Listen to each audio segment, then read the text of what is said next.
Joined by Indiana University head coach Mike Woodson and Trace Jackson Davis. We'll start with an opening comment from Coach, then we'll take questions for Trace, then we'll come back to questions for Coach.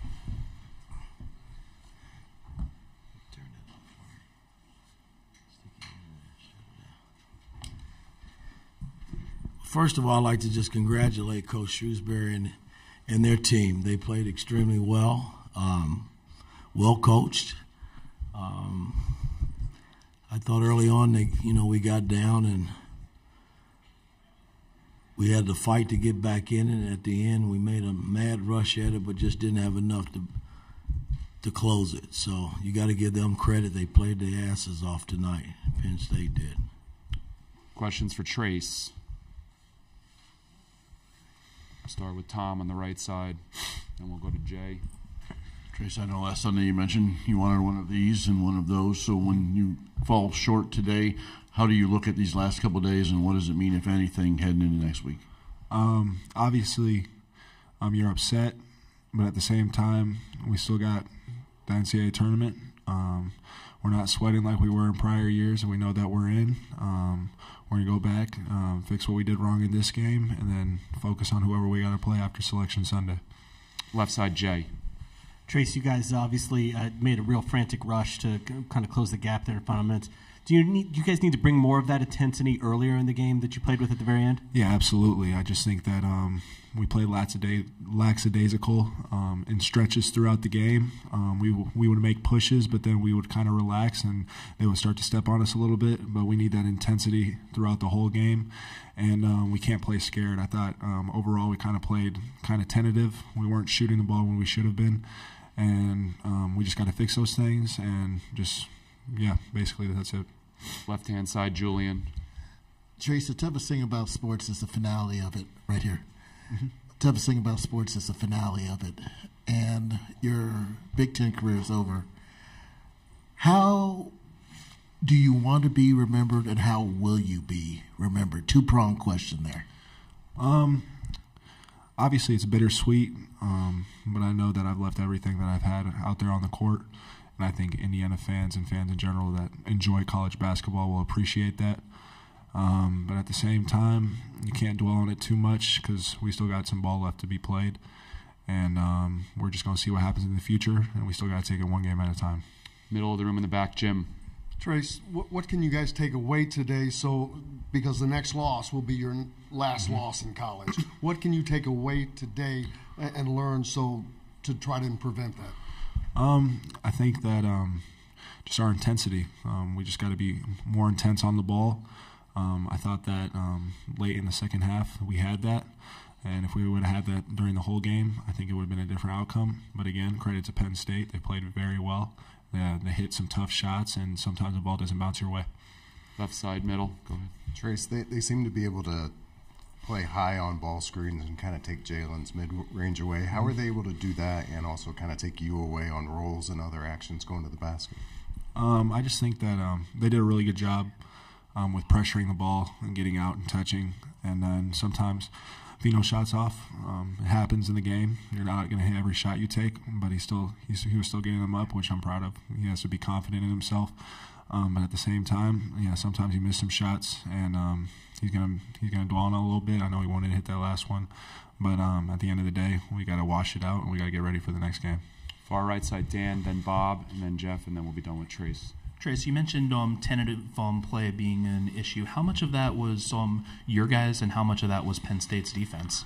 I think it was a little bit of both. I think sometimes I would cross-court it, and then it was one more. And I felt like sometimes we could shoot it and we would pump fake it and try to drive instead of just taking the open three. Just little things like that where they were just kind of creeping in a little bit. But at the same time, you can't be afraid to shoot the ball. We got a great team. We got great shooters, and that's what really spaces the floor for us. So when we're not doing that, then they can just pack it in. Bob in the middle. Trace, what makes Penn State such a unique and difficult matchup? Because they've beaten you twice, and the first time was pretty one-sided. I think that they don't play big.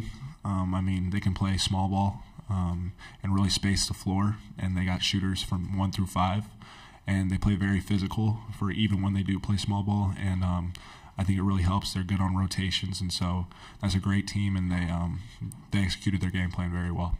In the middle, Jeff. Yeah, Trace.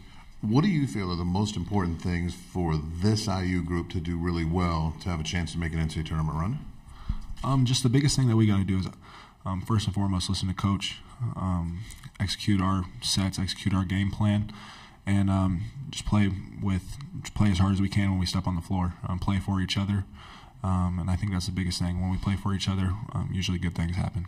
All right, thank you, Trace. Questions for Coach Woodson? We'll start with Zach on the left-hand side here. Mike, over here, sorry. Left-hand side. Trace talked about, and you've talked about too, at times wanting guys to be less hesitant to trust the shot essentially and just put it up.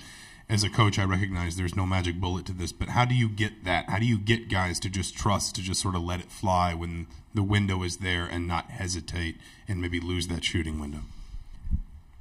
I wish I had the answer for that. I think, when we're playing well and things are kind of going our way on both ends of the floor, guys kind of play freely.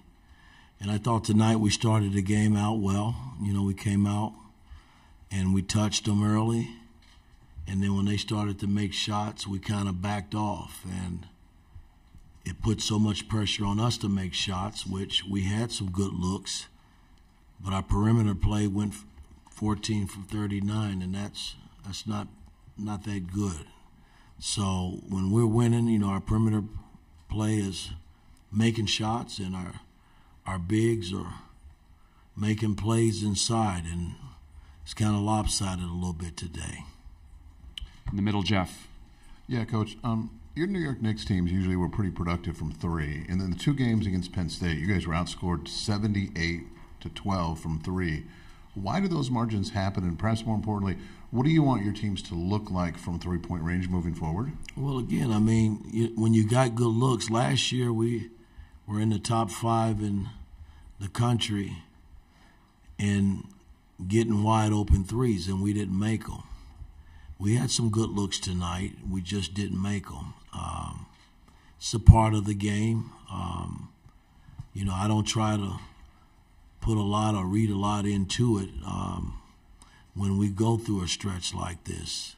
It's a big game today. I put all the heat on me as a coach. I got to get them over the hump, even though I don't take a shot or miss a defensive assignment. It's my job to get them over the hump. This is 2 years in a row now that we are a game from playing for the Big Ten title in this tournament, and I take pride in what I do as a coach, and I got to help them more.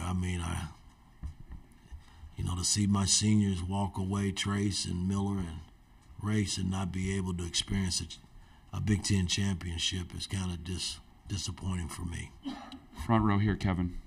Coach, leading up to that final timeout, what did you tell Jalen in that final shot, and what did you see in your eyes in that final shot? Well, I didn't have a timeout. We didn't have any more timeouts.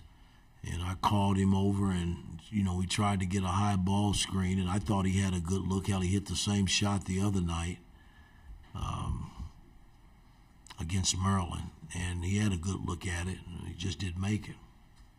Right side, Tom, then Todd and Jim, and then we'll be done. Mike Trace had mentioned, he thought there were some lapses of lackadaisical, and we kind of relaxed a little bit.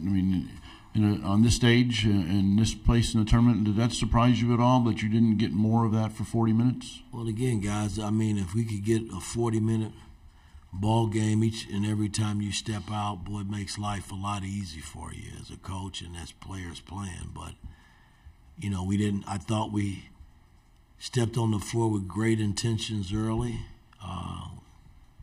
And then, we had some miscues. I just thought when they were making threes early, we were a step behind in terms of closing guys out and making them put the ball down on the floor. We did a better job the second half in that regard, but it was an uphill climb once we dug a hole early. And, I like the way we fought back, but you don't get a whole lot for second place. Left side, Todd. Mike, you talked to, or Trace talked about the level of intensity that did pick up late, but that he would hope to have more consistently throughout the game. You expressed the desire to want to help this team get to where they want to be. With no tomorrow after the next loss, what approach do you want to take with these guys to we'll get go them back. there? We'll go back and watch this tape, break it down, and try to learn from it. Like Trace said, I never let a game. We always watch our games, and we'll learn something from this, and we'll have a few days to practice to get ready for tournament play. And somehow I got to get them to understand that you're going to have to commit for 40 minutes, because it can be 1 minute, 2 seconds, a second that can cost you a tournament victory. So the fact that they tasted it a little bit last season, I think they know what's in front of us, but we still got a long way to go. Back middle, Jim, last one. Mike, you just talked about going back and preparing this team to get through the difficulties they had here today. What can you do during the game when you see that intensity has fallen off, that they've stepped back? What can you do as a staff to try to make that adjustment in game? Guys, you can do all kinds of things. You can be positive, you can be negative, but at the end of the day, they still have to figure it out too once they're out there on the floor. There's no magical pill that you can give these guys when they're struggling. And, I wouldn't call our team really struggling. I thought we competed, but we just didn't compete for 40 minutes. Made a big rush at the end, which I'm proud, because we could have just quit and threw in the towel. But we fell short. So now we got to go regroup and get ready for NCAA tournament play. Thank you, Coach. Good luck next week.